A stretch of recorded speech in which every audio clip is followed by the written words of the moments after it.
Well, good evening, everybody. Welcome, welcome, welcome. Welcome, as always, to a great night. Uh, I've been saying a lot these days. This is the day that the Lord has made. We will rejoice and we will be glad in it.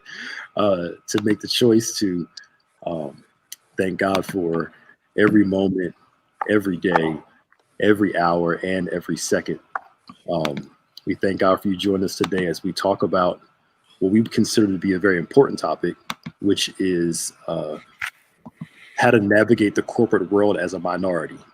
Whatever minority field you fit into, we're going to help you address the challenges that you have in those particular roles. Please do us a favor as you're coming on. Please share as much as possible. We would love to uh, connect with you, answer your questions. Well, not me as much, the panel. I don't have corporate experience like that. I got church experience, but no corporate experience. Um, It's not that but different. I was going to say, comes with its own set of challenges, right? Yeah. because I Where was there, going to ask, I'm sorry, go ahead. where there are groups of people, it's corporate. Okay.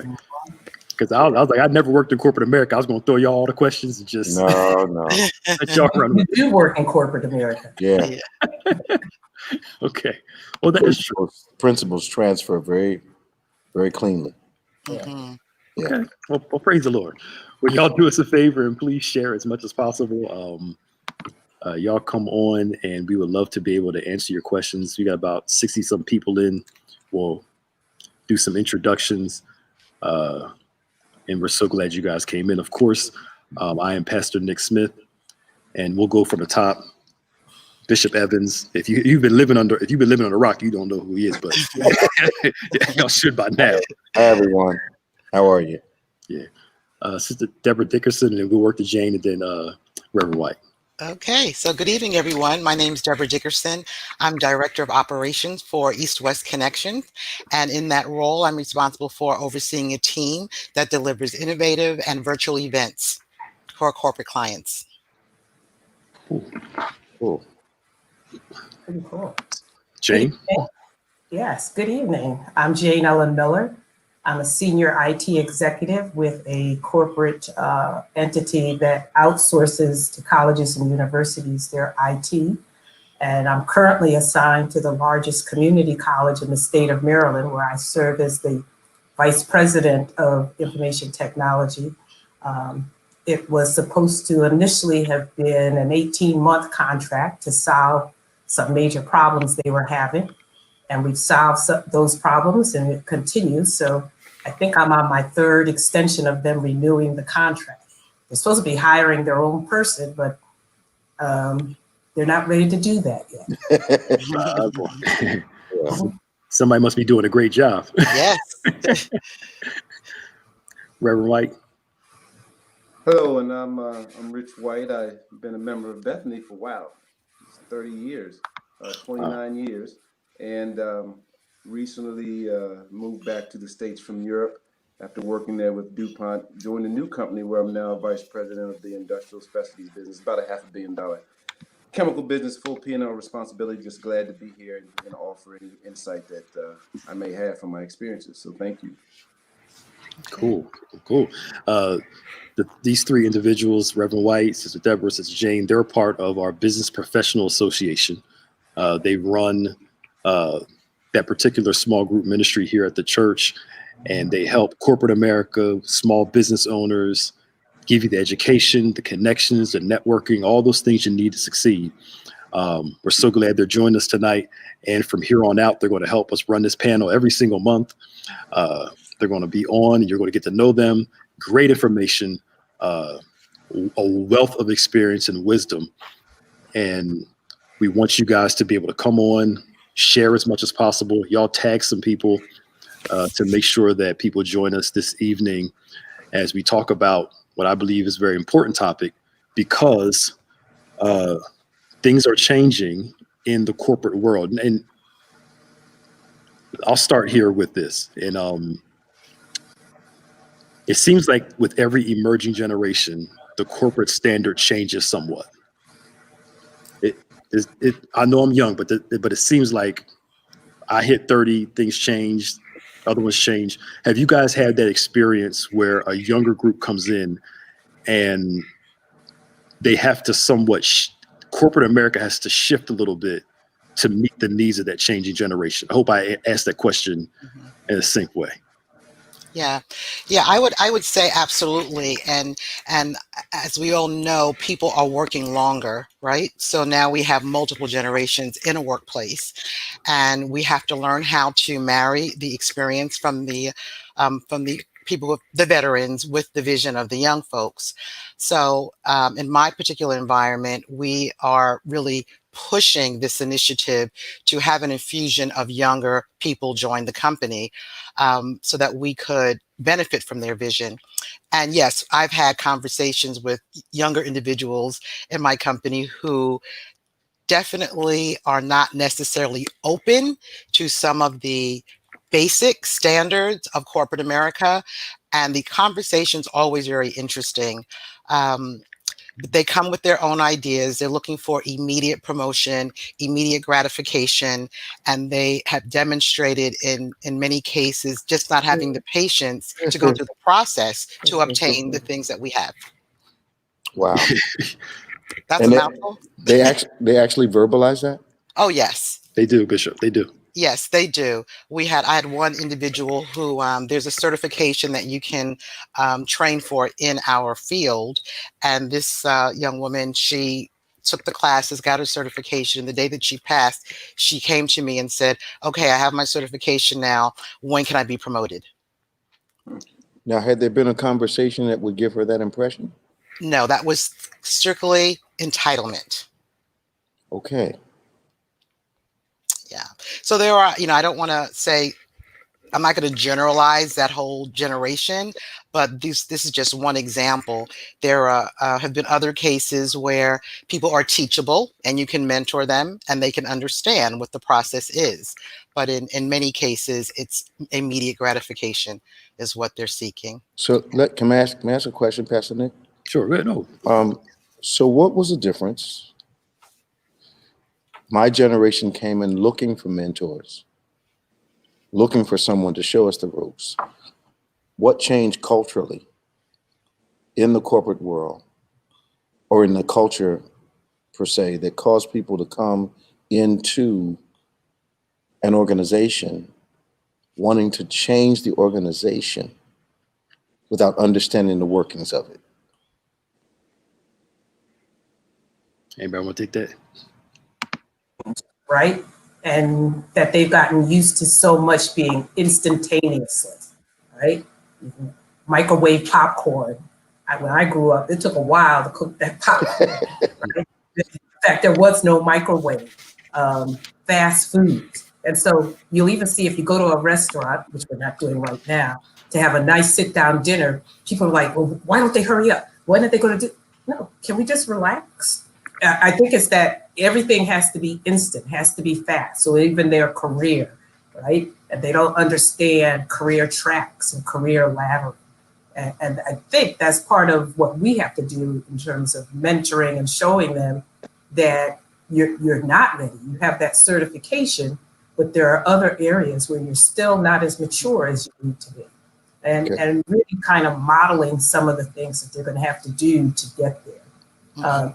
And you're going to find that folks are going to listen, and you can temper that. I work in colleges because the corporations that I have worked for have always outsourced to higher ed. So I have an interesting thing of where I'm in a corporate world, of predominantly white males, right? And then I'm on a college campus. I'm around a lot of young folks. So I straddle both of those, and that idea of mentoring them so that they're prepared for the corporate world or whatever it is that you're trying to do, I think is one of the things. At least that's my passion. I feel that we have to help them do that because they've been fed things so quickly where they think everything comes so quick that they think that their career should come quick. Right? So Michelle Scott has an interesting comment. What's it? This one right here? Yeah, that one. Yeah. Not seeing that in leadership of global IT companies, the majority of my clients are older white men, still running the company, still making the major decisions. That's absolutely correct. I worked in one of the largest IT companies in higher ed, and I was not only the first female of color, Black woman, who was named a vice president, that actually when I left, they've not had another one, not a male either. So that is typical. In the company that I'm in now, it is that same thing. And when I've served at colleges, including here in New Jersey as the VP of IT, people aren't ready when they see me because that's not the norm. And when I came up through IT and started getting introduced to it in the early 80s, everyone was not my color, right? And the majority were not my gender. And then I come from a very unusual background because I started as English faculty, right? That's not the traditional IT route. But I think that willingness to get in and learn, that willingness to be prepared, right? And to study people. I've had mentors my whole life. I continue to have mentors. As senior as I am in my career, I have several mentors. And I think that's how you learn how to model. That's how you learn how to maneuver the corporate world. And recognizing that when you're in certain fields and certain areas, you may be it.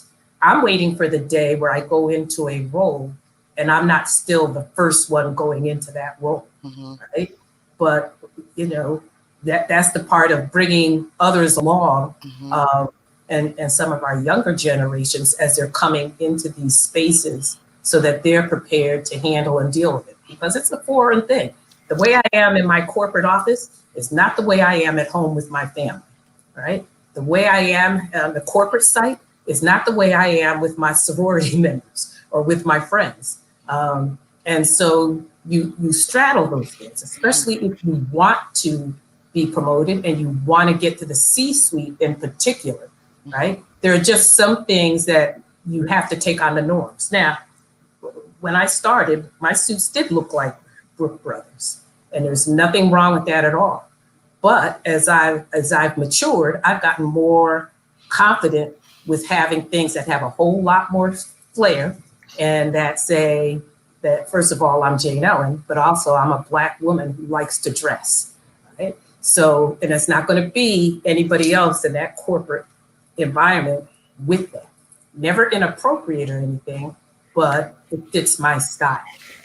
So you know when that is. Now, some of the jackets I have, I'm not going to wear that going to a customer the very first time. So that's the other part that you got to know when and where and how without losing your sense of self. Yeah, it's funny you brought that up. So when we were talking about this portion of it, how Goldman Sachs has changed their attire. You know, they don't have to wear suits every week. A lot of them slacks in the shirt because a lot of the millennials that know the tech stuff don't want to wear shirts and ties every single day to the office. So they relaxed it because, of course, money is more important than anything else. And they know how to do all the analytics and stuff like that. And I remember, Bishop, you telling a story years ago, I think when you were at the bank, you said the ladies were dressed real stodgy. And you had, can you kind of explain that scenario to everybody? We were having a discussion at a major Center City bank in Philadelphia, and we were talking about equality, and especially minorities and women in the workplace. And the conversation came up that the ladies felt as though they were being paid the same. But I brought out this one distinctive. I said, you know, I understand you feel like you're competing for the same money. I said, but it looks to me like you're giving up your identity at the same time. Because they were wearing clothes that minimized the fact that they were females in a very extreme way. Very severely pulled back hair, very straight line, no heels past maybe an inch, if that. And, you know, I said, you guys are giving up your identity, but you're saying you want equality. I said, at some point, you're going to have to be accepted as a female walking through this building. And it was, you know, the next day, literally the next day, The heels went up. You know, the suits were still gray and black, but they were not conformed in a way where you're trying to figure out who was wearing it. Yeah. It was, you know, because they realized I may get the money, but am I going to lose myself at the same time? Mhm. And that's not to say that, and I agree with you. Mm. You know, I didn't wear the same thing to the country club for a business meeting Mm. as I wore to a board meeting in a bank. Yeah. You know, and you're not giving up your identity by Yes. wearing the appropriate uniform for the battle you're about to wage. Mhm. Yes. Yes. You know, some environments you need armor for, other things you don't. Yeah. You know, Yeah. so you're not losing yourself by dressing appropriately for the environment that you have to enter. Yeah.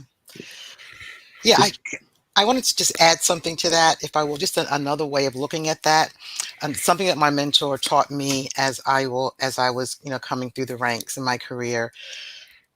Being a minority in corporate America, your attire, what you wear, decisions sometimes are made, financial decisions Mm-hmm. on whether you're going to get a raise, what that Mm-hmm. percentage of the raise is going to be, Mm-hmm. just based on how you look. Absolutely. So if I'm wearing Brook Brothers to work, right, and I'm carrying a designer bag, right, and it's me, my leadership may make a decision that, wow, she's got it going on, so I don't need, when I'm looking at this Yeah. range for Yeah. an increase, I can leave her at the bottom because she doesn't Yeah. need that money.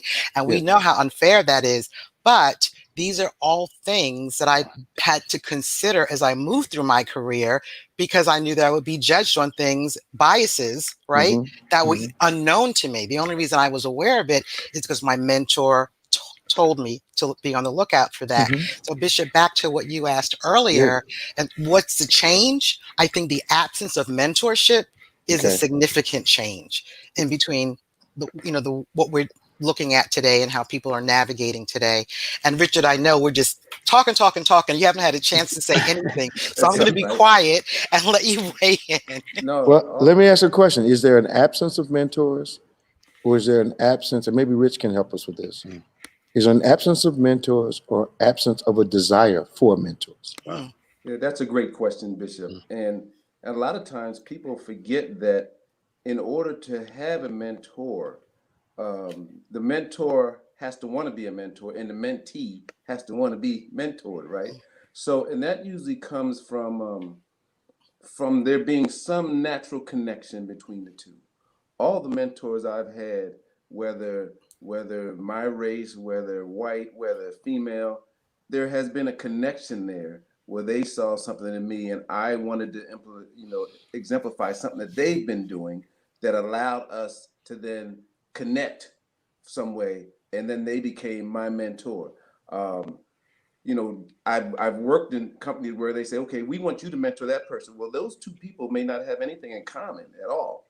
And so when it's forced, I haven't seen it to be as successful as Mhm. when it's something that's connection. But I think there's a lack of people more so wanting to be menteed than mentors wanting to mentor. And I say that because starting early, when we started the conversation to talk about young folks and how they want to progress so quickly, there's a lot of bright folks coming into the corporate world right now, at least from Mhm. what I'm seeing come out of school. And yes, and I'm guilty as a parent, giving the kids everything as they grow up. They're used to getting what they want. But what I've found is not so much about the money these days. They want to be mentored, they want to grow, but they also want, which I think is a good thing, work-life balance. When I first started working, you get transferred. You need to go there, or you need to go there, and you need to go. If you don't go, you're gonna get passed over a couple times, right? Or if Mhm. we want you to do this job, and they said, no, I don't want to do that job. Well, then you might get passed over for another job. So today's folks kind of want that work-life balance where they can have family leave when they're if a male can have family leave when his wife has a baby, or they get their vacation, or they don't have to be transferred. They can stay in a certain location, but they still want to be able to progress. And as the young lady that answered the question, I wanted to mention that also, that the dynamics of the work environment are changing.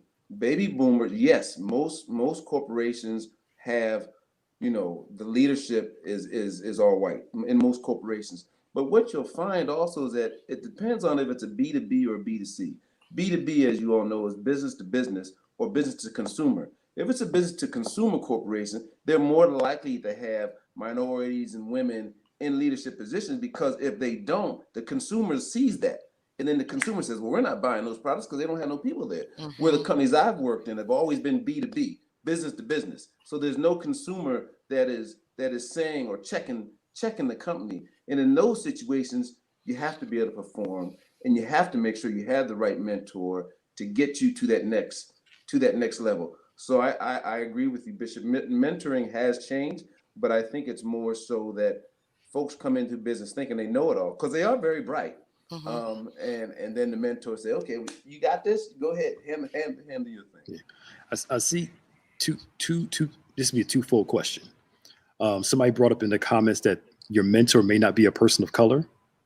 That's correct. So Absolutely. a twofold thing, because I think, Bishop, you said your mentor in the banking wasn't Black, Yeah. correct? And no, he was white, real white, and unusual. Okay.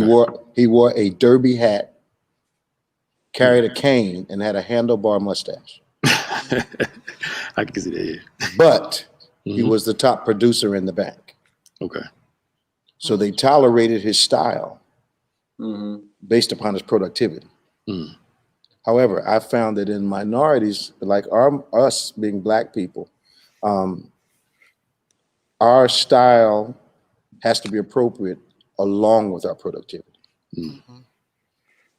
You're right. If it's not, you're not considered a serious player. Yeah. Can I ask you a question about that? Because some of the young people are starting to buck that thing now, and they're saying it's not fair, so they're filing lawsuits so they can have dreads in the workplace. Yeah. And some of them are winning them. Do you think it still holds true that we got to do more and accept the fact that others can do stuff we can't do? You see what I'm trying to say? I think corporations give the impression that they have loosened their requirements to a great degree. Okay. But I think they just become more sophisticated in applying what they want from people. That's right. So you might want to wear your dreads, and we'll let you wear them, but you'll never end up in the corporate brochure looking like that. Yeah. Wow. And you know what? I wanted to share something that I shared on the Women in Business panel a couple of months ago. Several years back, when I had started working at American Express for the second time around, they called me back to come, and I was honored for that. But at the time, I was wearing what we called Senegalese twist in my hair, right? With a headband. They were very neat, I thought they were appropriate. I went to work. All right, Bishop. Well, so here's the thing, and this is what I want young people to hear me say.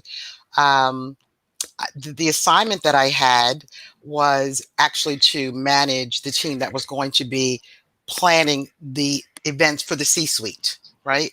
They called me back because of my talent. They knew that I could get it done. Then I got a new boss. I was reporting to a VP, and every time she would talk to me, or even when I would be in the C-suite talking to some of the assistants of the president and so forth, they would talk to me where they would never look at my eyes. They were looking over here. They were looking at my hair.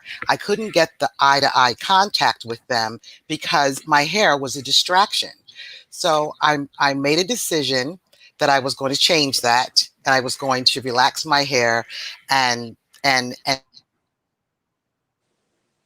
see if that would get me, a more direct contact with people. And it worked. And I'll never forget this. That Monday that I went to work with my new relaxed hair, my boss said to me, "Oh, Deb, your hair looks great. You should keep it like that." That spoke volumes to me. Yeah. That spoke volumes to me. And then I had some people say, "Oh, you sold out. You're not being your authentic self. You did this." But for me, right, and at that point in my career, it was the right decision for me to make, because people then started taking me more seriously, and I started getting direct eye contact when I was liaising with people in the C-suite. So that was my dad always told me. My dad always said he was a man of few words, but he said you got to learn to dance. You know, there's a corporate dance, and if you want to play in it, you have to play it, whatever that is. And if you don't, you need to find something else to do because there's a way you have to have an organizational agility, a political savvy, you know, financial acumen, strategic agility. You have to have those things in order to do the dance and see how the game is played. Doesn't mean you have to do it, but at least you have to understand it. You have to understand it. Yeah. That's good. Yeah. Somebody had a question up in here. Says, if anybody knows this, please speak about the DEI responsibility in corporate America and the consequence of companies not owning what they claim they are. I have no idea. Would anybody know what DEI is? I'm thinking it's diversity and something else. Maybe they can something and inclusion. Okay. But I don't know what the E is for. Okay. Yeah. I hope that's what the question is. Diversity, equity, and inclusion. That's what. Okay. Equity and inclusion. I don't know if you want to speak to that. I'm involved in something like that right now, but Richard, if you can go ahead. Well, you know, a lot of companies today, particularly most recently, are jumping on this diversity, equity, and inclusion, making sure diversity, right? Making sure that folks are they have a diverse, not only at the leadership levels, but in those roles that can assume and succeed to the leadership levels. Equity, equal pay for equal job, right? Equal pay for equal job. We know that women still get 70 cents on the dollar to men. It's a fact. It's not right, but that's a fact. And inclusion. So whether transgender or, you know, handicapped or whatever, or physically challenged, that's not gonna dismiss me from having the same opportunities as the majority of the folks. It's not only important from a legal standpoint, it's important from a dynamic standpoint because the baby boomers are pretty much through, and the folks that are coming behind them are more diverse. You don't have, if you look at the general numbers, the minority population is increasing, right? The Caucasian population is decreasing. So you're not going to have people to fill those jobs if you don't have a very good program on diversity, equity, and inclusion, because those good people are going to go elsewhere. Because just the dynamics 20 years from now, you're not going to have the same pool of people for these jobs that you have today and that you've had over these years. Yeah, I would agree with that. And you know, especially in this moment in time, it is a hot topic. But I think the question was, how do we make sure, how do we hold these companies accountable for what they're doing, for saying that they're going to do these things and then they don't implement, right? So I recently joined a coalition that is headed up by the Chief Supplier and Diversity Officer at AstraZeneca. And what he has done is pull together others in his field from major corporations, you know, across the US, and others who were wanted to participate. And that's exactly what the mission is to identify, to have everyone come to the table with what their company's diversity and inclusion commitment is. And then he's tasking the various work streams to monitor that, to ensure that they are being implemented. It's a brand new initiative. It just launched about a month ago, but I mean, that's one way. And his goal is to have a regional impact on Fortune 500 corporations in our region.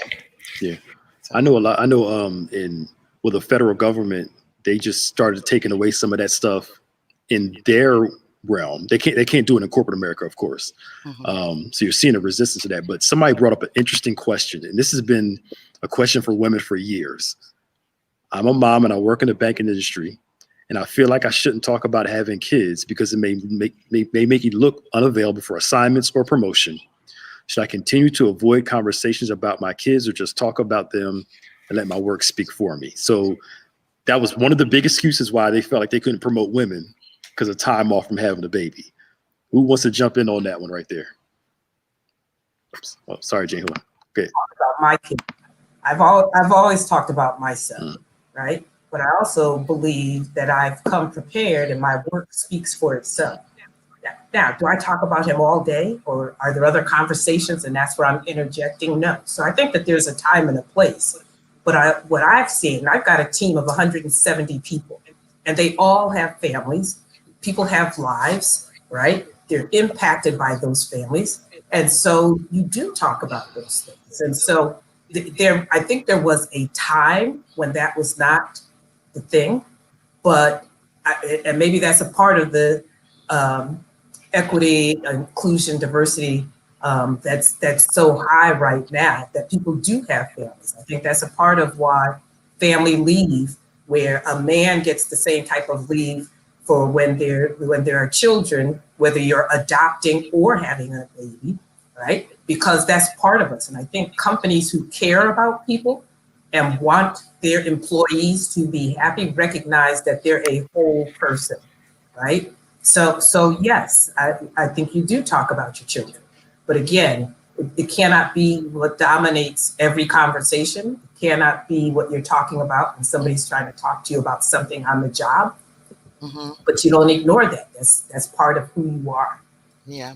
And that brings me back to, honestly, something, Bishop, that you taught when you did the series on creating a blessing in the workplace. Okay. And one of the things that I struggle with, and I had to learn and fail the class and start again, that you said was, you don't have friends in the workplace, and that every conversation is an interview.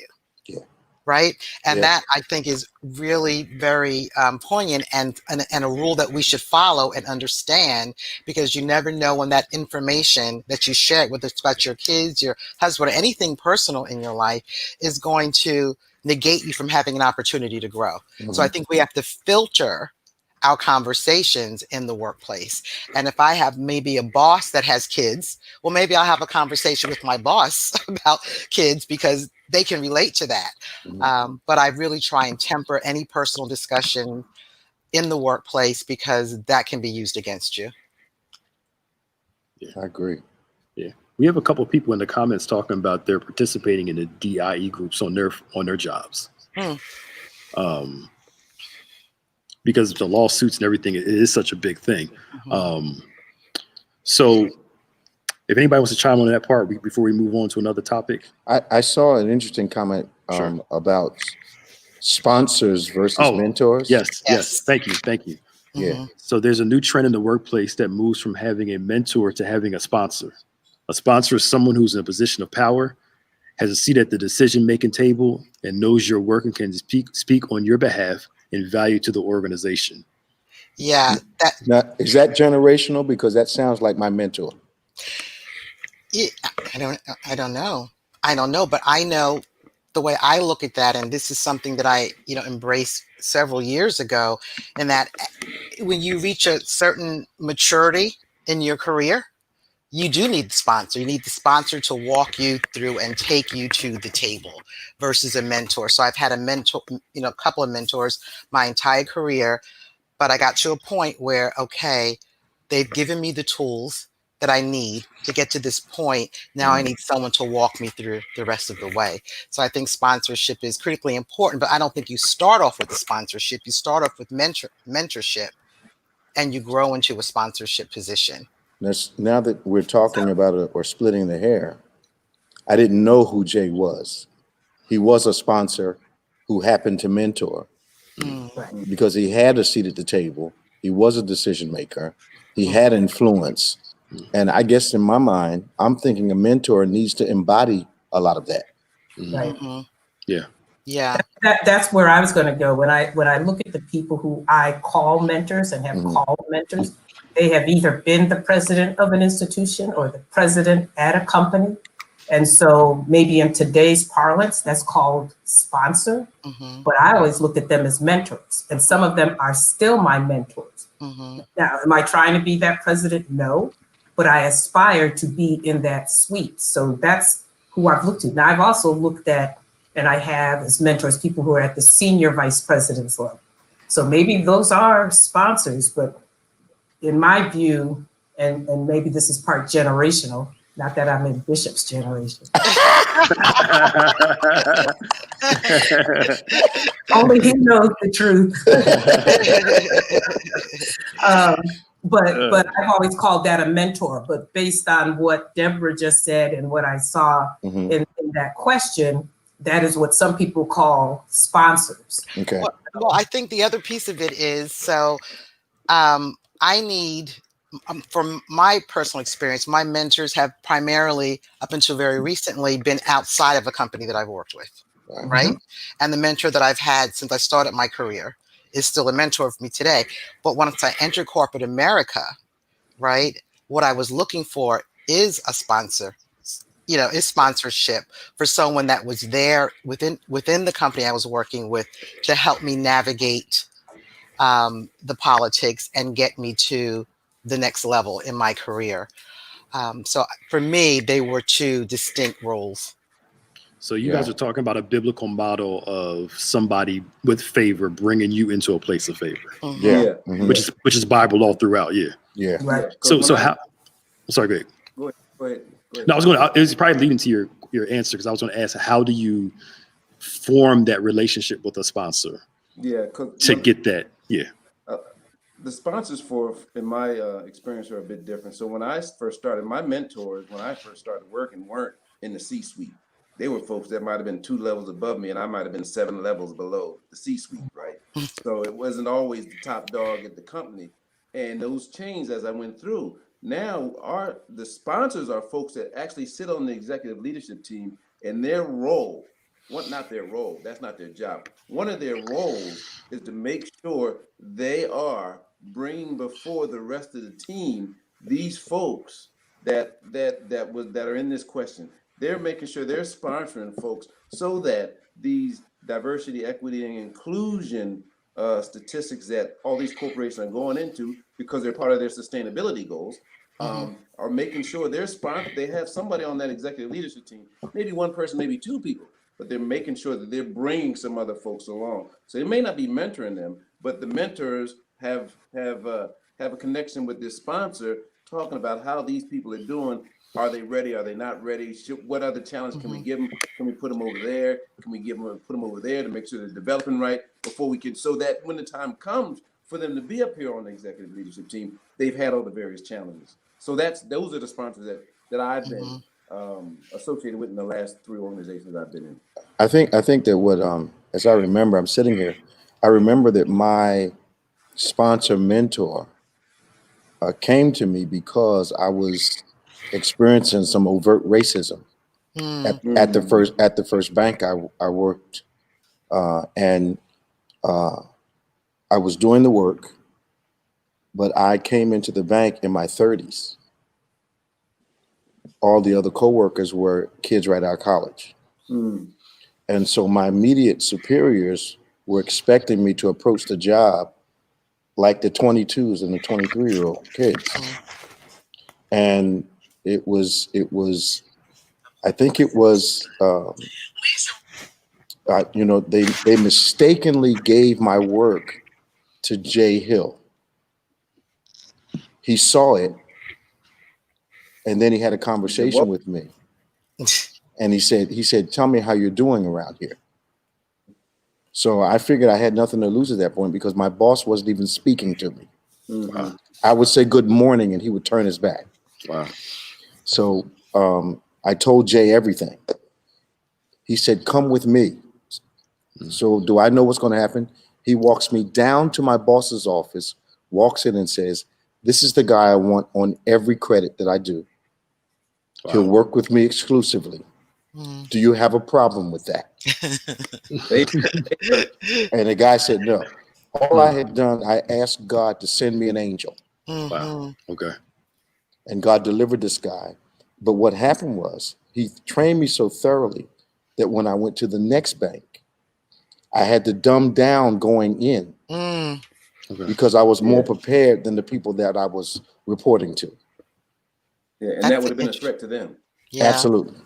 That's an interesting situation right there, where you feel like you have to dumb yourself down in order to make someone else feel better or more adequate, Because the guy who I eventually took over division, and I made a point of giving this guy accolades that he didn't earn when we were in meetings. I want to thank so-and-so for laying a good foundation. The whole room knew he hadn't.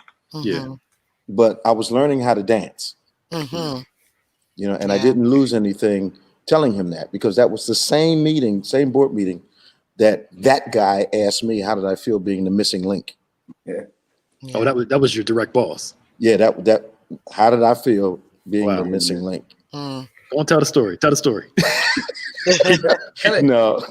You can't tell. Okay. All right. I answered in such a way that Yeah. it ricocheted around the bank, Yeah. Mhm. and they never asked me that type of question Yeah. again. Ah, Well, I know you can't get the details, but you didn't lose your cool. You No, were I measured. was. I think So- the question was asked. The question was asked not by my boss, by the Okay. guy whose division I had taken over, Okay. Okay. mhm. Okay. and he was hoping that I was going to crawl across the conference table and do something to him. But I sat back in my chair, crossed my legs, and started being philosophical. Mm. And I said, well, consider the ape. And then I went about describing apes and comparing him to other people. Yeah. And it was, Yeah. Yeah. it was a devastating day at the bank. Yeah. Yeah. It's cool you brought that. That was one of my questions. I was going to see who else we know about Bishop, because he told the story in the Shark Tank. Go, y'all get the Shark Tank series. In the Shark Tank, just the information's in the comments section. Get You it. can pick the series up. Have the rest of you guys had any tests on the job to see Oh, if yeah. you would come out of your skin Oh yeah.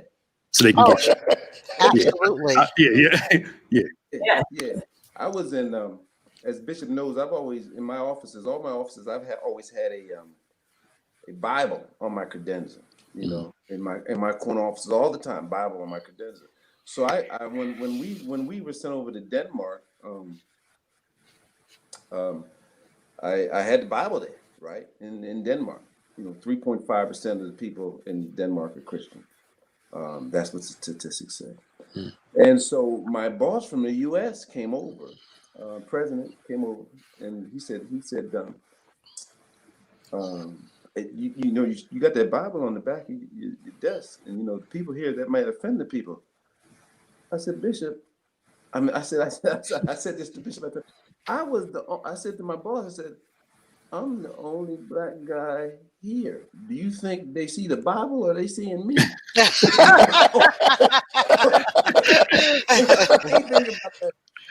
They not worried about that Bible.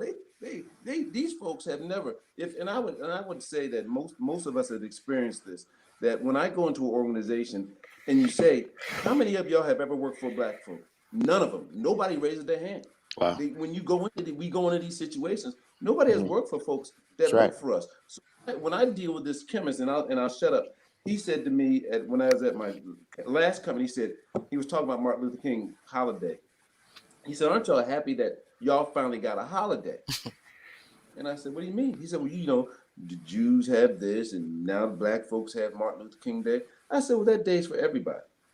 So about a month later, we were at a dinner. CEO, president, everybody. This guy said, and we're talking about, he said, they were talking about some music. And he said, well, Rich, I guess you listen to rap music. I did the same thing Bishop did. I sat back in my chair. I said, you know, that's the second time in the last month you've made a racist statement to me. Let there not be a third. That was it. And that was the end of that. You know, I didn't deal with it. And you have to know when you have the position, the leverage, and the relationships and the productivity Right. for that remark not to get you tossed out. Right. Right. Okay. Because you can't go off cussing and fussing. No, you can't do it. But you can do it directly, subtly, even with respect, and still get your point across. But you have to know who you're talking to, and you really have to know who you are in that setting. Yeah. Yeah. You know, I've not had an experience like that, but I have had experiences where I've been talking to clients or vendors, negotiating $1 million contracts over the phone, you know, getting it all done, and then having to go travel and meet the individual in person, and the body language tells it all. Yep. You're Deborah Dickerson? Yeah. You're Deborah Dickerson? You're Deborah Dickerson? And, you know, it's the most infuriating thing, right? And all you can do is say, yes, I am. And you are? Yes. And then you Yes. keep moving I it. don't get infuriated by that. I actually like it, right? She loves a challenge. She loves a When I challenge. look at everybody in BPA, none of our names say what our ethnicity is. And so wherever I go, they are not expecting me. Jane Miller, right? Yeah. And then the head of an IT or a VP in a tech company, and I walk in the room, they're just not. So I kind of get jazzed by that because also I'm in that room, and because I work for a corporation and colleges outsourced to us, they're paying a premium for a service that they can't do themselves. And so the fact that a Black woman is walking in the room and she's going to lead this project, they've not seen that. Just watching, right? Yeah. So that's why I love mentoring young folks. I'm telling them, you too can do this. Because I started out as this little poor Black girl in small town in Connecticut, right? And my thing was to be a teacher. The idea that I would rise up to be a vice president in a tech company, now my second vice presidency at a college, didn't enter into my head. Because in the 60s, they weren't really preparing women to think like that. So I've been told. I've been told that, right? But the idea is I've always been ready to accept the challenge. I've always been ready to prepare. So while my schooling, my college education was as an English major, as a faculty member, I started bringing students into a computer lab as part of a research project to see if incorporating technology into the curriculum would actually help them with their lessons. That's the 70s. That's before the PC. That's before the internet. That's before all of that. But that's what got my interest. And so I really came into it from the ground up. So I think when you're willing to learn, and the way I first went to work at a tech company is somebody challenged me when a job opened at this tech company. They're like, "Oh, you're afraid." What? Let me give them my resume, right?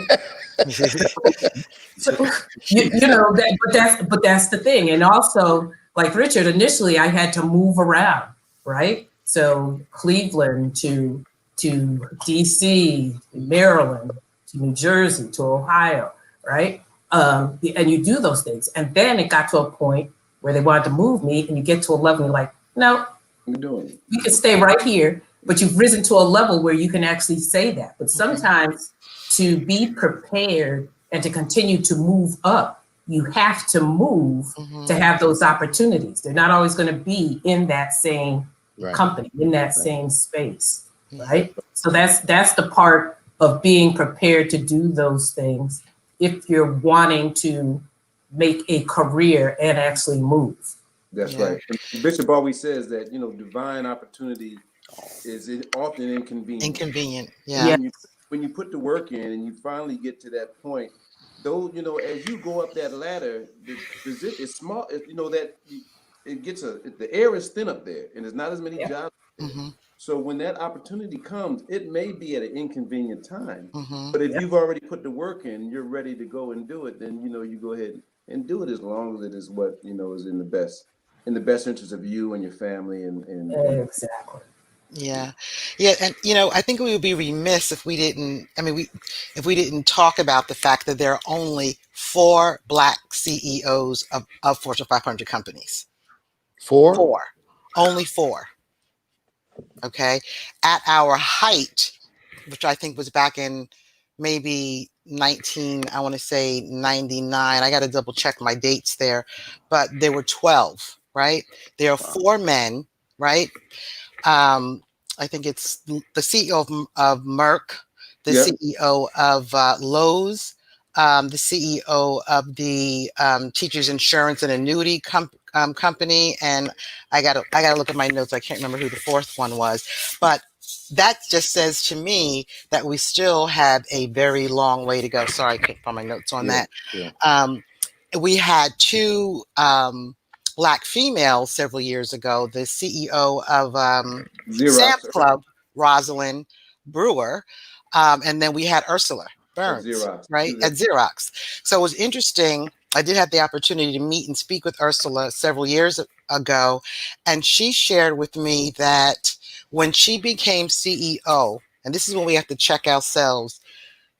She was abandoned by her friends, Wow. not supported or celebrated by her family and friends. And the mentorship at that level that she received came from white CEOs of other corporations. So when she said, it gave a whole different meaning to "it's lonely at the top." Yeah. And that was very sad for me to hear, because I was so enamored by her success that was her experience. But we still have a long way to go. There's still so many things that have to be fixed. We've got the broken rung and bringing, once we get in, bringing people along with us. But to say that in 2020, there's still only 4 Black CEOs of Fortune 500 companies speaks volumes to the journey ahead for our young people.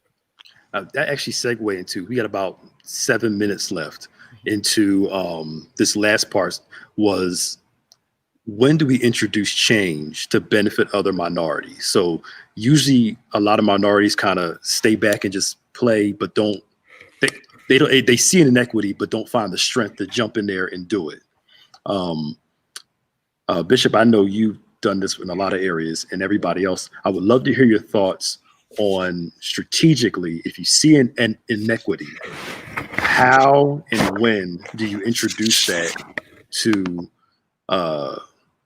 to the company without fear, like you said, being fired and those things. So I would love for us to talk about that, how to grab other people and pull them up with you. Somebody's got to be that risk taker, that Jackie Robinson, as they say, to institute some change. Yeah. I'm in every corporate position I've ever held, I usually was the first minority, anything, male, female, Black, Asian, it didn't matter. I was the first minority in that department, in that corporation, in that division. I never had someone there who was at the level that I went in, that I was hired, who could help me in what I had to do. So you go in really isolated, and it's hard to find someone who has experienced the same racial shenanigans, because most people that haven't experienced it feel as though you're exaggerating when you start relating it. It can't be happening in that way. So you find yourself not even doing what Deborah said. You find yourself not having even family or friends who you can relate to in the situation that you're in. And there's a toughness that's developed over time, a public toughness that belies the private vulnerability that you feel once you walk out the door that day.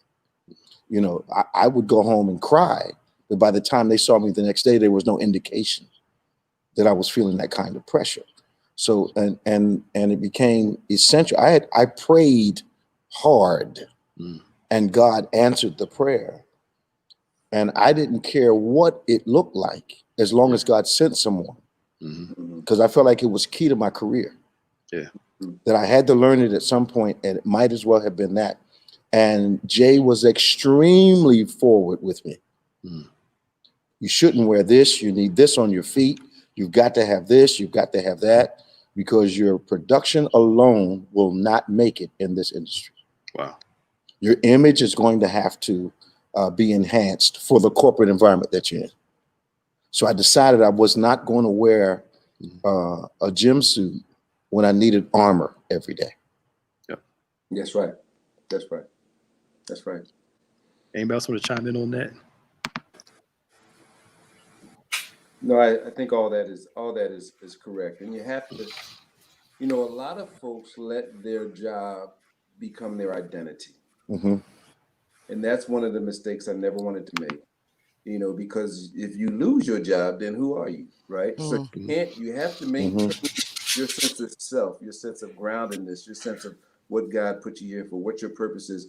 But when you get caught up in your job being your identity, then you have to really watch out for that.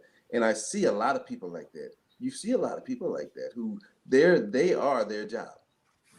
Right. I work to live. I don't live to work. Exactly. And I think that's That's the difference, right? And then if you're going to be doing it for a long, long time, which I seem to be doing, you need to be in an area that you feel passionate about, that Right. Yeah. meaning, right? That you get jazzed about every single day, because there are going to be days I feel like, really, really, right? But it needs to be something, and I've got to feel that I'm making a difference, right? And so if I'm not passionate about it, I don't feel I'm making a difference, then I can't get up the energy to do what I need to do, right? And so you know, living to work, no, but working to live, and then working in something that I really love, that helps me do it. Because our days, none of us sitting here work an 8-hour day. I don't even know what an 8-hour day looks like. An 8-hour work day may be on the day that I'm actually supposed to be taking vacation. Because I lead a large IT shop. And while we are not, I don't have 3 shifts of people, there's an understanding. We will keep things running 24/7. That's right. So I'm always checking that's everyone's job here, right? So I'm always checking my devices to make sure that nothing has gone down. There's not some emergency, right? There are no critical system problems, all of those things. On vacation, if I'm sitting on the beach, I've got my laptop, right? Because that's just the nature of the beast. But I love what I do, so I'm willing to do that. So, you know, again, I don't live to work, I work to live. And then my work is something that I thoroughly enjoy. And then I think our job is to help the folks coming behind us understand that, right? And how you have that work-life balance. So I'm going to tell you something. We talk about young people and FOMO, the fear of missing out. I'm going to say we should be looking at JOMO, the joy of missing out. What the pandemic has taught me is that I am not getting up at 4 a.m. ever again on a Monday to be on a 6 o'clock train or plane to get to my customer, because I don't have to, because I can do this remotely. What it has told me is I'm going to miss out. I am not leaving another state at 5 o'clock, walking to my house every Friday at 8:45. I've been doing that for years. Doing this in this format has shown me that not only can I do my job, I can excel my job, exceed the customer's expectations. And so those things that I thought I had to do up at 4 a.m. every Monday, nope. Joy of missing out. I've not had 8 hours of sleep prior to the pandemic. Since the pandemic, I get 7 or 8 hours a night. I cannot tell you in 20 years of travel. You make it up for lost time. And loving every bit of it. And still being extremely productive, right? Yeah. And moving the college forward and being innovative and everything that they pay my employer for us to be. Because I can't come in there and just be their VP of IT. They're paying top dollar to my company for what I do. So I've got to like it, because again, it's not an 8-hour day. So I think helping folks understand that you can do work-life balance, but you better be in something that means something to you and that you love doing. Yeah. Jane, don't you find that a lot of times people can misinterpret this part of the conversation? There is a part in your career where you are trying to meet a demand that is excessive.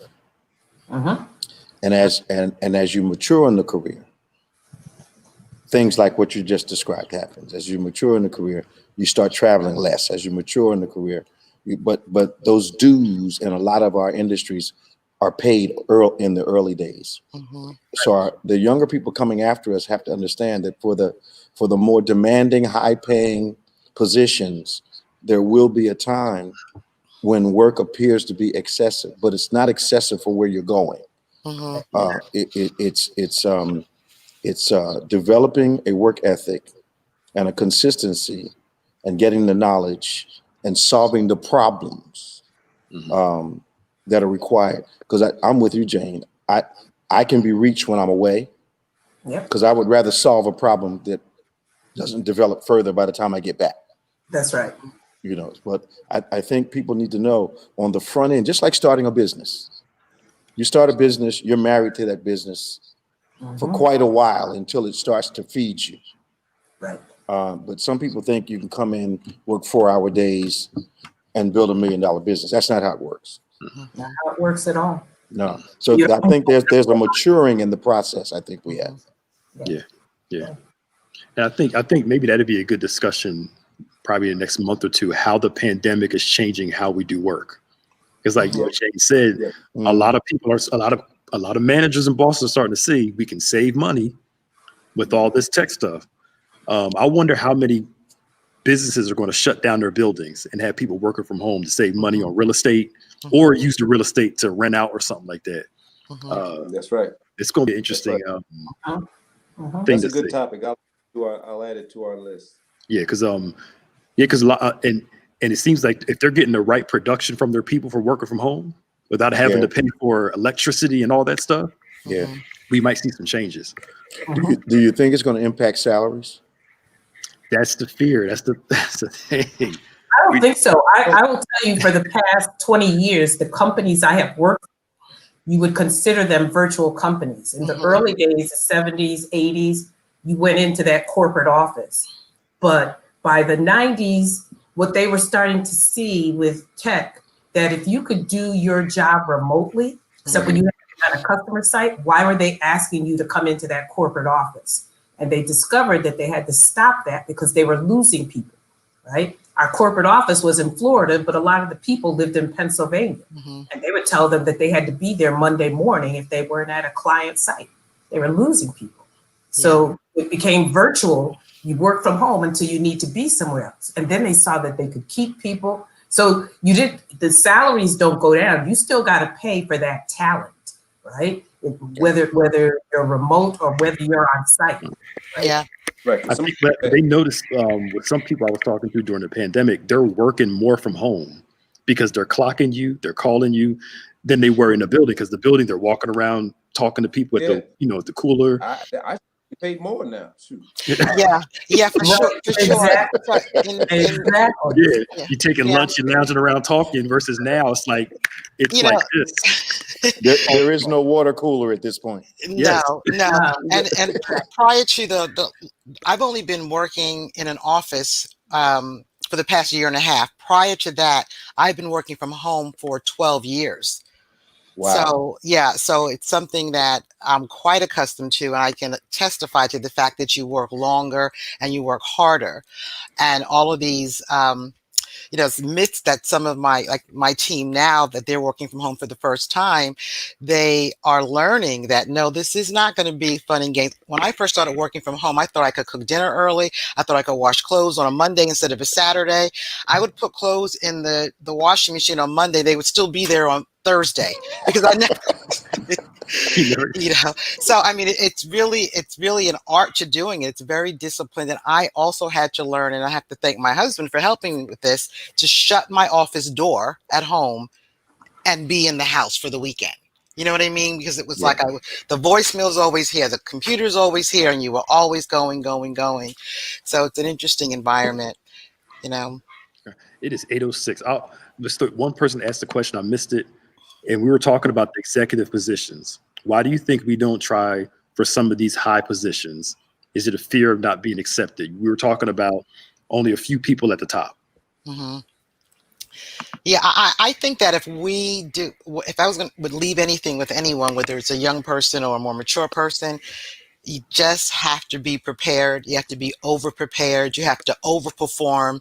You have to just excel in whatever your role is. And I think, again, back to Bishop, I'm glad I'm having the opportunity to prove that I actually listen to you when you speak, right? We have to become more than employees. We have to be consultants. We have to be able to identify gaps in processes or in the organization, and we have to be able to solve for those. So we, again, as Pastor Nick said earlier, you have to put the work in, or I think Reverend Rich, you said that earlier, you have to put the work in to be visible and then make the right connections within the organization or the company and find the sponsor to help you walk through that. Yeah. But I know that as long as I've been in corporate America, I always believed I had to work 10 times harder, do 100 times more than people that were my peers that weren't people of colors. Yeah. And what I pleasantly found out, quite honestly, is I'm a heck of a lot smarter than many of them. Yeah. Do I always get recognized for that or always get compensated for that? Not always, but I'm learning as I still grow in my career that the reward doesn't always come when I think it should, but it does come. Yeah.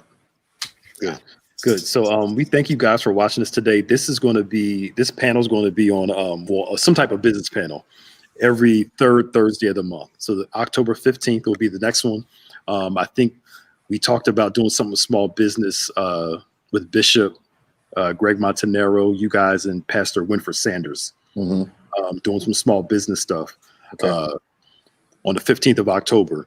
And then we'll talk about some more stuff as the time goes on. Please do us a favor, like, share, subscribe, turn your notifications on when we go live. We hope you enjoyed this. Don't forget, today is Thursday. We don't have nothing tomorrow night. No. Fresh Friday. Yeah. Fresh Friday. Huh? Fresh Friday? That was last Friday. Okay. Yeah. It's stale Friday this Friday. Something's coming out probably tomorrow, like a video, but no like live panels. Saturday, of course, on point at 9:00, and then drive-in service at noon. Of course, our Sunday services, all day Sunday. Join us. And Bishop, you have any closing remarks you want to? No, man, this was great. Okay. I love listening to successful people.